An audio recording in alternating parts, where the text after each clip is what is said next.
참 좋으신 성부, 성자, 성령 하나님께로부터는 은혜와 평강이 이 시간 대면 비대면으로 예배하는 사랑하는 모든 성도님들 또 여러분의 가정과 하시는 일 가운데 함께 계시기를 바랍니다. 피아노가 바뀌어서 소리가 조금 다르긴 합니다. 그리고 제 귀에는 조율한 뒤에 그 옛날 피아노 소리가 이 피아노 소리보다 조금 더 좋다는 그런 생각이 듭니다. 그런데 워낙 또 반주자가 잘 하셔서 그리고 피아노가 이게 질이 잘 안 났대요. 안 썼기 때문에. 그래서 피아노는 쓸수록 소리가 좀 더 깊어지고 그런 성질이 있답니다. 그래서 앞으로 더 좋아질 거라 생각합니다. 여러분 앞에 보시면 2026년 교회 표어를 삶의 모순 가운데 창의적 역사를 꽃피우시는 주님을 기뻐하는 공동체라고 그렇게 정했습니다. 그리고는 이 표어를 건지 벌써 만 3개월이 지나가고 이제 다음 주로 우리가 4월 첫째 주를 맞이하게 됩니다. 작년의 표어는 늘 어디서나 묵묵히 그리스도인이라고 이해하기도 쉽고 기억하기도 쉬운 그런 표어였는데 올해는 어렵습니다. 외우는 것도 어렵고 이해도 사실은 쉽지 않습니다. 그런데도 불구하고 저는 하나님 말씀을 읽으면 읽을수록 그리고 삶을 살아갈수록 신앙인으로 살아간다는 것 그것은 겉으로 보기에는 모순으로 보이는 것이 역사를 품고 있다는 사실을 발견하는 과정이라고 생각했습니다. 그리고 그 과정은 때로는 고통스럽기도 하지만 그러나 근본적으로 참 재미있고 그 발견과 재미만큼 우리가 자라는 것이라고 저는 생각합니다. 여러분도 아시는 작가 가운데 공지영이라고 가톨릭 작가가 있습니다. 그분이 환갑을 지나면서 귀한 선물을 하나 받았다고 자랑을 했습니다. 그 선물은 뭐냐 하면 내가 틀릴 수 있다라고 하는 깨달음이었다고 합니다.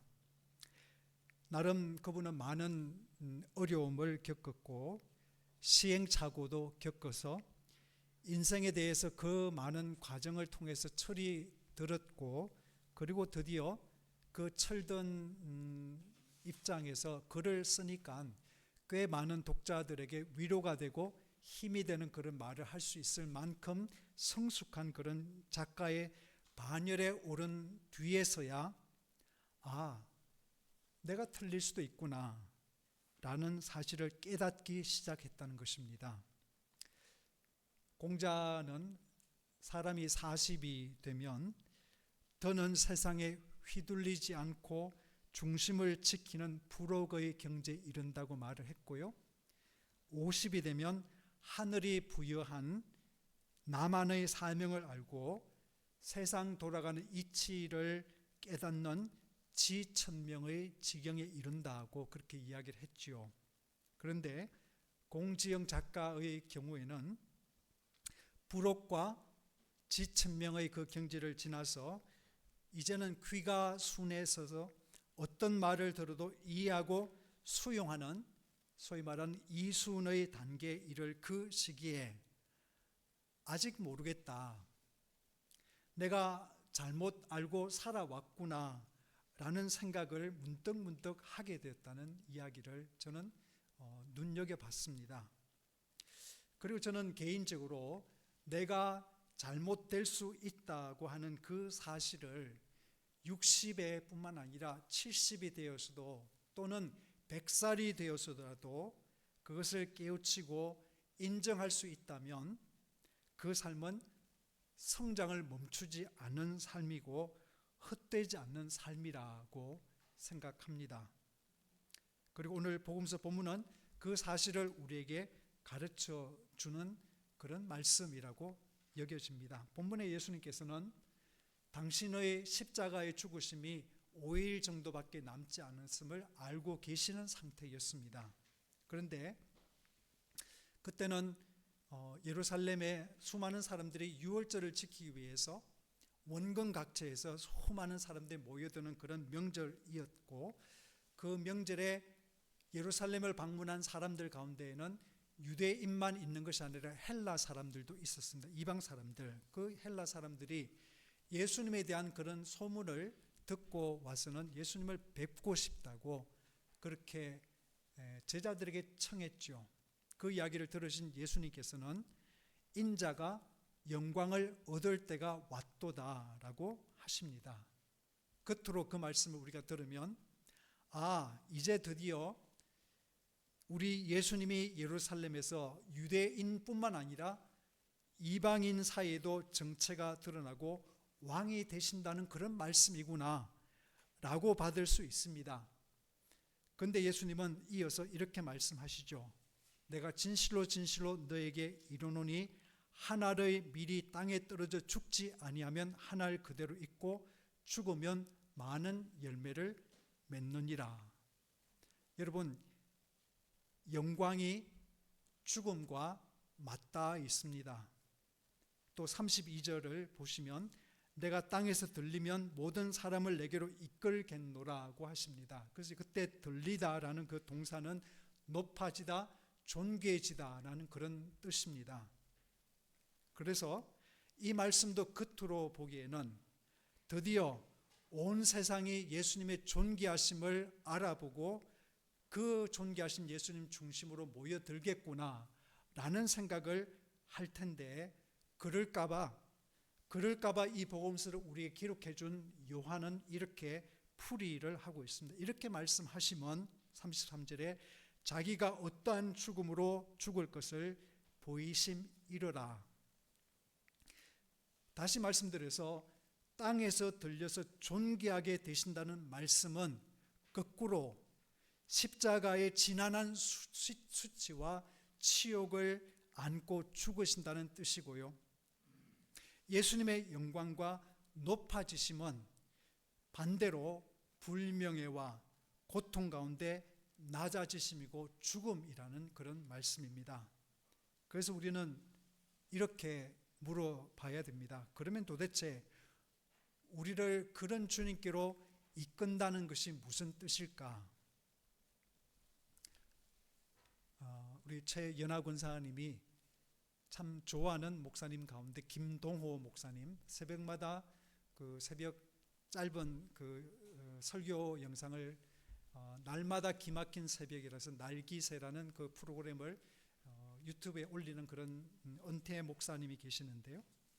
그분이 꽤 큰 교회를 목회하다가 은퇴를 했습니다. 그리고 꽤 많은 분들에게 지금도 존경을 받는 것은 그분이 깨끗하게 은퇴를 했기 때문이라고 합니다. 그래서 가끔은 한국 교회를 위해서 쓴소리도 지금도 하고 있는데요. 그분이 제가 최근에 본 그 영상에 보니까 목회하실 때, 현역일 때 한 번은 너무 힘들어서 죽고 싶은 때가 있었다고 합니다. 자살하고 싶었대요. 그래서 제가 깜짝 놀랐습니다. 그 큰 교회 나름대로 존경을 받고 그렇게 정신이 든든한 분도 그런 어려움을 겪었나. 근데 내용을 알고 보니까 설교를 이분이 참 잘합니다. 설교를 힘있게 잘하고, 그러니까 아무데나 개척교회를 해도, 실제로 그렇게 했습니다. 개척교회를 해도 몇 년 만에 몇만 명이 모이는 그런 대형 교회가 되곤 합니다. 그래서 이 목사님이 불편했어요. 이 교인들은 예수님을 보고 모인 게 아니라 나보고 모인 성도들이다. 그래서 이분이 나름대로 목숨을 걸고 교회 개혁이라는 것을 했습니다. 교회 개혁은 뭐냐 하면, 지금까지 큰 교회는 대부분 다 담임 목사님과 그 담임 목사님을 옆에서 보좌하는 그런 몇 분의 당회원들이 중심이 돼서 그 교회를 이끌어 갔는데, 이 목사님은 평신도 모두가 골고루 참여하고 다 같이 결정해서 움직이는 그런 건강한 공동체를 만들어 보려고 담임 목사와 장로들의 힘 빼는 일을 교회 개혁의 대상으로 삼았습니다. 그런데 문제는 그 과정에서 장로님들이 저항이 어마어마하게 거셌다는 거예요. 그 과정에서 이 목사는 너무나 소진되고 고민되고 판단력도 흐려지고 이명도 생겨가지고 정말 육체적으로 마음적으로 너무나 힘들어서 죽고 싶었답니다.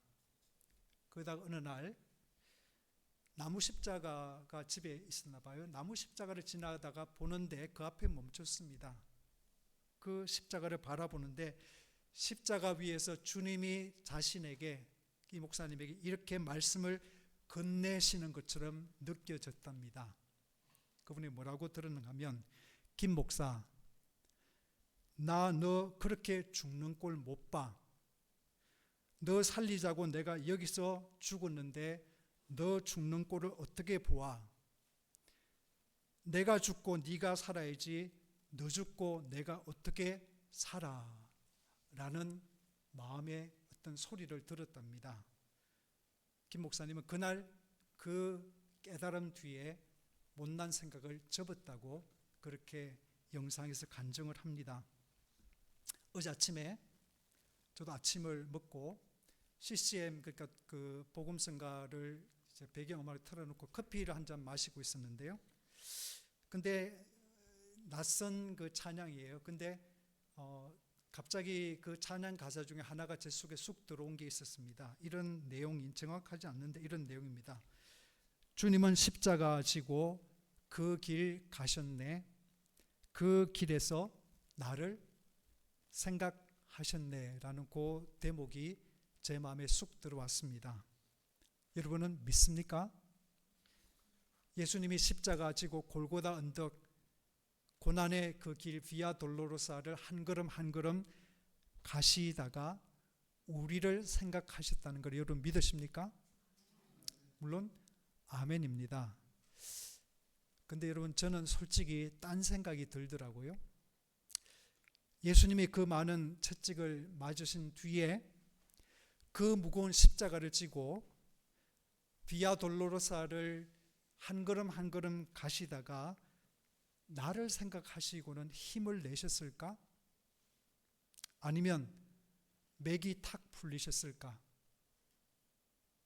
그래, 내가 죽어야지 김 목사가 살 수 있으니 힘내자라고 하셨을까요? 아니면 내가 김 목사 같은 친구를 위해 이 고생을 해야 되나? 라는 생각에 이건 아니야 하시며 십자가를 내려놓고 싶으셨을까요? 그에 대한 대답은 다양할 수 있습니다. 그러나 성경적인 대답은 하나입니다. 그리고 그 대답은 하나님의 성품하고 관계가 있습니다. 하나님은 사랑이시고 사랑의 어떤 가는 성질은 오래 참는 것이라고 말씀하고 있습니다. 시 68편의 시인은 이렇게 외칩니다. 날마다 우리의 주님을 찬송하여라. 하나님께서 우리의 짐을 대신 짊어지신다. 하나님은 우리의 구원이시다 라고 합니다. 여러분, 그리스의 대표적인 철학 학파인 스토아 학파는 신이란 일절 인간 세상사에 관여하거나 마음을 두지 않는다고 그렇게 가르쳤습니다. 만약에 신이 있어서 지금 우리 2026년 이 세상에 돌아가는 모든 일들에 관여를 한다면 어떻게 되겠어요?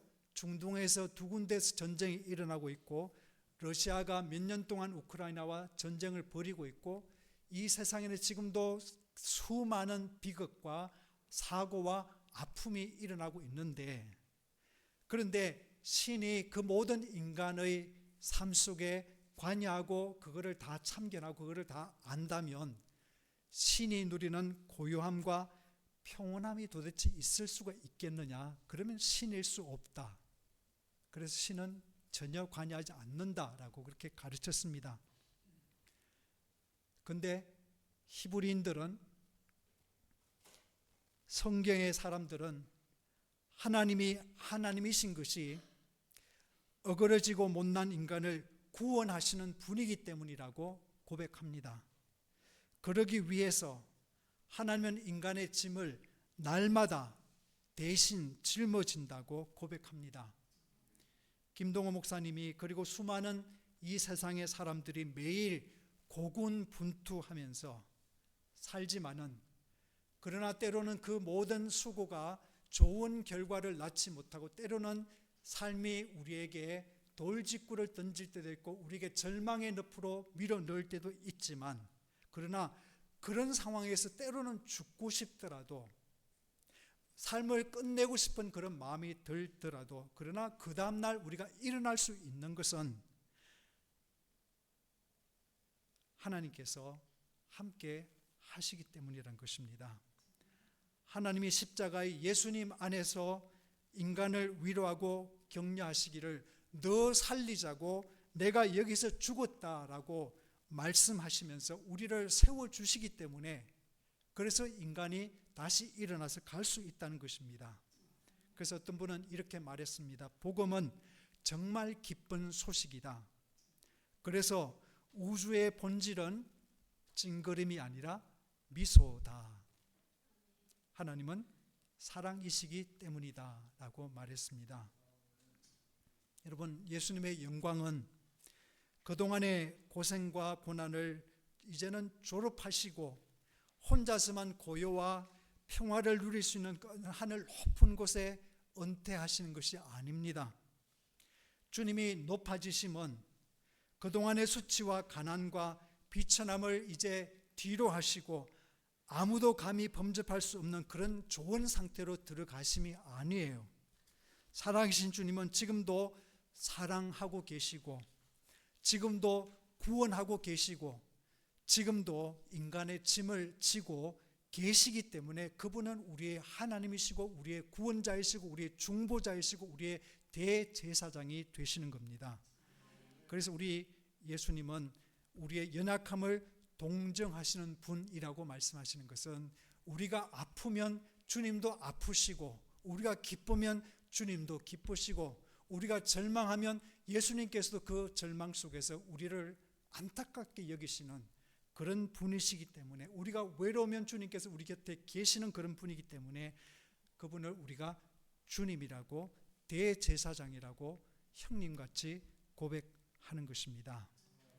그렇게 인간의 모든 것을 품으시고 모든 인간에게 힘과 소망을 주시고 우리 인간이 가시밭 같은 그런 삶을 살아갈 때에도 우리가 길 잃지 않고 바르게 살아가도록 우리를 도우십니다. 그 주님께 높음과 영광은 똑같은 그런 자리, 십자가는 바로 그 모든 인간을 함께 품기 때문에 높은 것이고 영광을 받으신 그런 자리라고 말씀하고 있습니다. 낮음이 곧 높음이고 그리고 그게 우리를 사랑하시는 길이고 우리를 살려내신 길이기 때문에 영광이라고 말씀하고 있습니다. 그렇다면 그 십자가의 예수를 그리스도요 주님으로 고백하는 우리는 대체 어떻게 살아야 되겠습니까? 어떻게 사는 것이 우리가 고백하는 예수 그리스도의 정신을 이어받아서 우리가 사는 제자의 삶이 되겠습니까? 저는 자립과 통합이라는 두 단어를 생각했습니다. 얼마 전에 어떤 세미나 영상을 듣다가 좀 충격을 받은 그런 일이 있었습니다. 강사 목사님이 이렇게 말을 했습니다.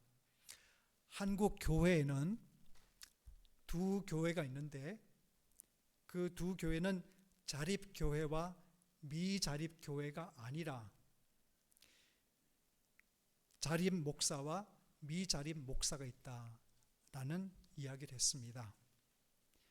여러분, 세상은 교회를 평가할 때 교인 수가 몇 명인지 그 교회 성도들이 하나님께 드리는 헌금 이 재정이 얼마나 되는지 자립도가 어떻게 되는지 그런 것을 가지고 자립교회, 미자립교회로 나눕니다. 그렇지만 엄밀히 말해서 자립과 미자립이 갈라지는 그 선은 목회자의 마음 한복판을 꾸불꾸불 지나고 있다는 것이에요. 열심히 해서 내 교회가 좀 성장했다고 자신이 마치 그 일을 이룬 능력 있는 그런 목회자인 양 떠벌이 목사가 되지 않는 것이고, 열심히 했는데도 교회가 농촌 지역이고 그 교회가 소생하기 참 힘든 그런 지역이기 때문에 열매가 적다고 절망하지 않는 것입니다. 대신에 어떤 형편이든지 주님의 사랑과 은총 때문에 넉넉하게 살면 그게 자립한 마음이 되는 것이고, 그 자립한 마음으로 섬기는 그 교회는 자립한 교회라고 이야기를 합니다. 저는 그 사실을 우리 자신에게도 적용할 수 있다고 생각했습니다. 형편과 처지와 환경에 휘둘리며 우리가 살아간다면 아직 우리는 자립한 인생이 아닌 것이지요. 가지고도 그 가진 것을 보지 못하고 감사하며 섬기지 못한다면 아직 우리는 믿음으로 선 것이 아닌 것입니다. 그러나 적게 가지고도 너 살리자고 내가 여기서 죽었어 라고 하시는 그 예수님의 십자가를 바라보는 그 믿음 때문에 세상을 부러워하거나 세상을 따라하지 않고 하나님의 그 미소를 품고 사는 그런 인생을 살아가는 사람은 이미 충분히 자립한 것입니다. 우리 교회 성도들의 가정이, 또 사업처가, 또 여러분이 섬기는 그 직장이 여러 가지 환경이 다 다르지만은, 그러나 저와 여러분들 때문에 우리 교회가 자립한 교회이고, 저와 여러분들 때문에 여러분의 섬기는 그 직장이 자립한 그런 공간이 될 수 있기를 주의 이름으로 축원합니다. 그렇게 자립한 사람은 예수님처럼 통합의 인생을 살아갑니다. 예수님께 십자가의 낮음이 곧 높음이고 영광이 곧 낮음이고 죽음이 되는 것처럼, 예수님의 영광은 우리와 별개로 아무런 고통이 없는 곳으로 은퇴하는 것이 아니라 인간의 그 희노애락 가운데 우리를 함께 하시며 구원하시는 것인 것처럼, 더는 통합하는 인간에게는 좋고 싫음의 시비가 없습니다. 인생은 여러분 슬픔만이 있지 않고 기쁨만이 계속되지도 않습니다. 때로는 우리가 오늘 겪는 슬픔 때문에 내일 내가 더 기뻐하기도 하고요, 오늘 내가 기뻐하는 일 때문에 내일은 내가 슬퍼할 수도 있는 것이 우리 인생이죠. 그래서 누군가는 이렇게 말했습니다. 우리는 아픔과 기쁨으로 뜨개질한 의복을 입고 저마다의 인생길을 걸어가고 있습니다. 환희와 비탄, 빛과 그림자, 이 둘을 동시에 승인하는 것이야말로 우리의 삶을 정면으로 직시하는 용기이고 지혜입니다. 여러분, 아픔과 기쁨이 교직하는 것이 인생이란 사실을 꼭 기억하시길 바랍니다. 그래서 때로는 힘든 일 앞에 우리가 흔들리기도 하죠. 그러나 오래 그 일 때문에 붙들려서 흔들리지 마시고, 또 우리의 삶 속에 때로는 뜻밖의 기쁨이 주어지기도 하죠. 그러나 그 기쁨 때문에 내가 마치 대단한 존재이냐 우쭐대지도 마시고 감사하십시다. 그래서 슬픔과 기쁨을 시줄과 날줄로 삼아서 인생을 직조해 가다 보면 우리의 인생은 어느새 주님의 은총과 사랑이라는 것을 그린 훌륭한 작품 하나로 완성해 주실 것을 믿으시기를 주의 이름으로 축원합니다. 그리하면 모든 지각에 뛰어난 하나님의 평강이 그리스도 예수 안에서 우리의 마음과 생각을 지키실 줄 믿습니다.